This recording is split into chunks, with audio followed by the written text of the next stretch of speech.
Hello Revolution students, and welcome back to another video on the Russian Revolution area of study 1. In this video I'm going to look at soldiers and sailors mutinies, and I have my sailor's beard and my pirate hat ready for this video, so I'm super keen. When we're answering a question about soldiers and sailors mutinies in the Revolution, it will probably most likely be a broad question which asks you, how did soldiers and sailors mutinies contribute to the revolution, i.e. covering the 1905 revolution, the February 1917 revolution, and the October 1917 revolution. Keep in mind that you would have maybe 4 points, so I'm going to give you a lot of points here, just in case you do get a question on a particular revolution, so you can cover that. But yeah, just remember, you're going for 4 or 5 maximum points, so I'm going to give you a lot of information here. You can sift through it and see which bits you think are most relevant for your response. So let's get into it, and we'll start with the 1905 revolution. So the most famous of the mutinies in the 1905 revolution was the mutiny of the Prince Potemkin battleship, which occurred in June 1905 in the Black Sea. And the sailors on the Prince Potemkin, they mutinied against their officers. They took control of the battleship and then they sailed around the Black Sea with it. They stopped off at Odessa, helped the revolutionaries, and then they ended up, I believe, in Romania. And then they sort of escaped there. After the Prince Potemkin mutiny, there were 10 more mutinies you can see there, which occurred in both the Army and the Navy in June and July. So it started to snowball a bit. These were significant because they contributed to the Tsar signing the peace treaty with the Japanese in August 1905 and putting an end to the Russo-Japanese War. After that, though, Witt feared that troops who were returning from the war would actually join the revolution and mutiny, and in some cases that did occur. So between 15th of October 1905 and the end of 1905, there were 211 mutinies affecting 1/3 of troops in European Russia. I got that stat from David Christian. Perhaps the most significant of the mutinies that occurred during this period was the one that happened on the Kronstadt naval base. And you can see that occurred in late October. 26 sailors were killed and 107 were wounded. So all of those stats I got from David Christian. I've got the source details there. So as a result of this, of all these mutinies from late October, the Tsar actually lacked sufficient numbers of loyal troops to stop the general strike. And you need to remember that the 1905 revolution went for pretty much from Bloody Sunday, 22nd of January 1905, right up to the end of 1905. And it went for so long because the Tsar lost control pretty much over his military.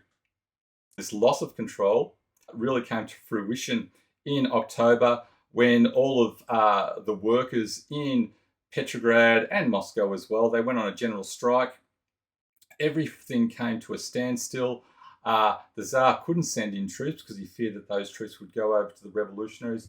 And as a consequence, he was forced to sign the October Manifesto under Witt's advice, which promised greater civil liberties, and we've studied that before, as well as the creation of a legislative Duma.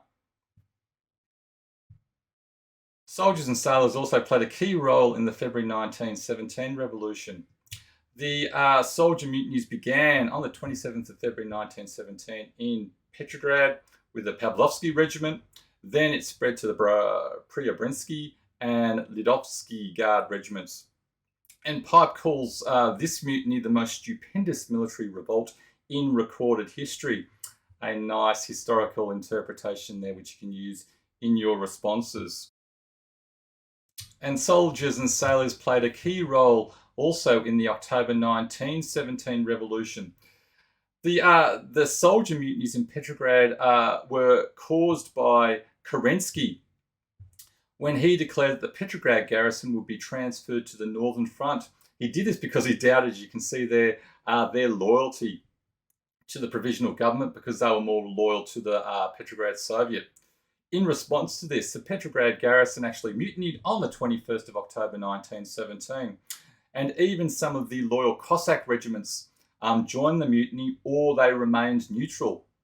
So we can see there the beginning of the provisional government losing control over the military, and when a government, be it the provisional government or the Tsarist government or whatever, when they lose control over the military, then they lose control over the country.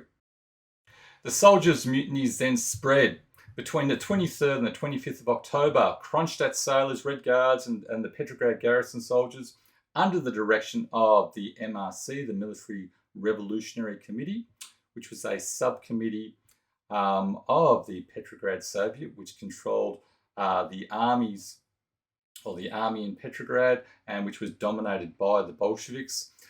These soldiers, they captured the Peter and Paul Palace, and then they surrounded the Winter Palace, where members of the provisional government was located.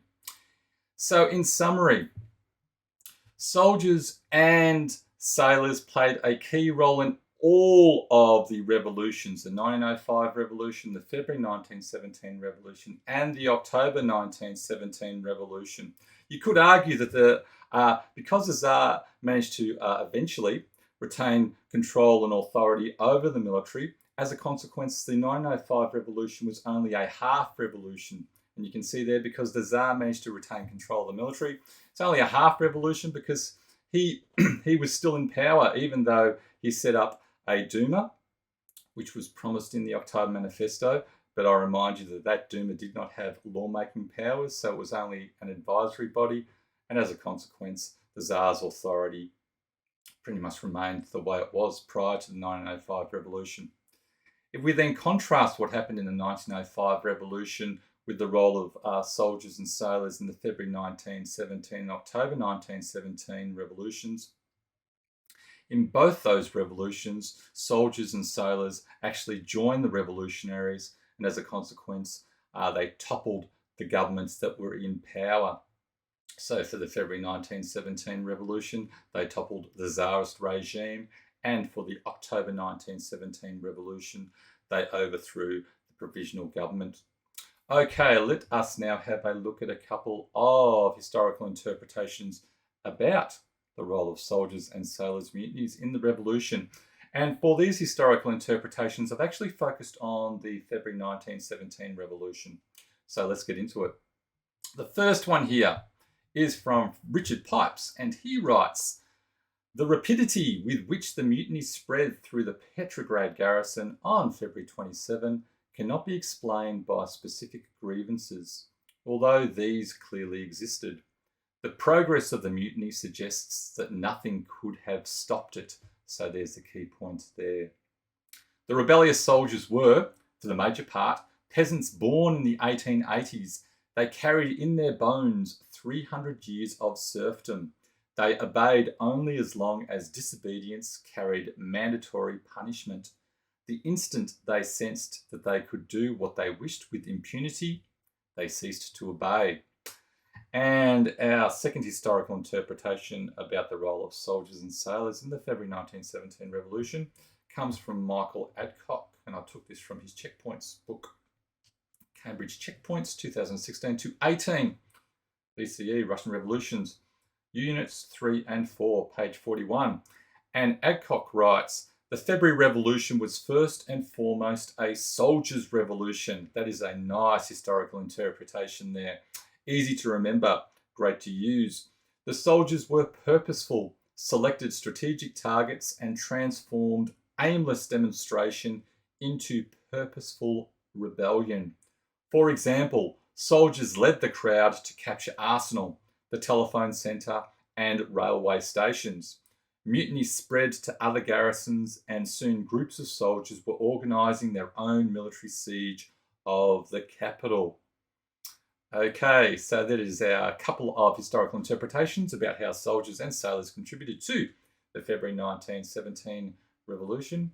I hope you have found this video on soldiers and sailors mutinies